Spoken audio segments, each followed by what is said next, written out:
Bonjour, bonsoir mesdames et messieurs. Jodi a mwen pote yon ti video pou nou ki se yon vlog. Vlog kote pou self-care. Mwen kwa mwen kek gen lontan ki mwen pa fe video self-care. Jodi a self-care sa diferent. Mwen pral jere Kò'w. Je pou mwen jere pou mwen relax mwen. Mwen vreman bezwen sa guys. Mwen pa gen on ide koman mwen bezwen sa. Mwen fon ti masaj. Mwen fon mani and pedi. And then yeah, pye'w ba bon, wap se wè ba bon. So, mwen pral ranger aujourd'hui. I can't wait. So, vin pase tan ansam avem pou nou wè jan mwen pran swen tel. Nani, let's go.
Here we have makeup So artists. guys, mwen But now chita. during the Mwen fe pye'w.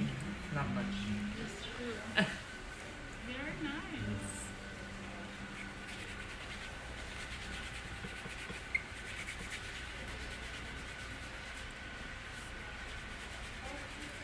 So yeah. That's it. Je vais me faire en bas. C'est pas problème là. Moi pas de problème si cheveux jodi a. Jodi a, c'est pour soin tête moi. Pas inquiéter de cheveux. I am not my hair.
I mean?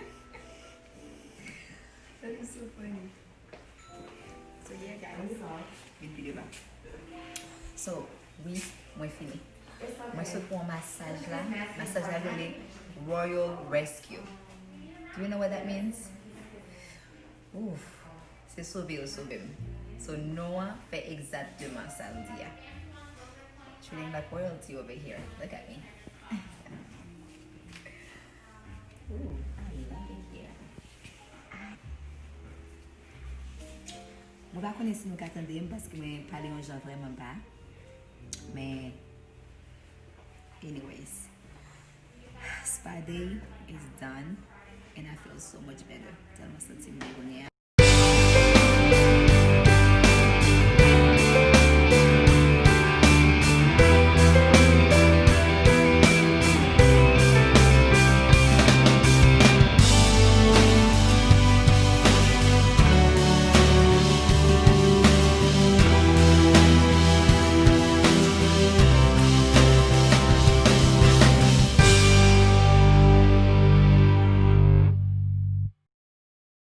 Day is over, so I am done. Nails done, manicure, pedicure, massage. Yes, the hair is not done. Cheveux à ma tête, avec un problème que moi fait tout ça que je me fais jeudi. Et konya, le aller.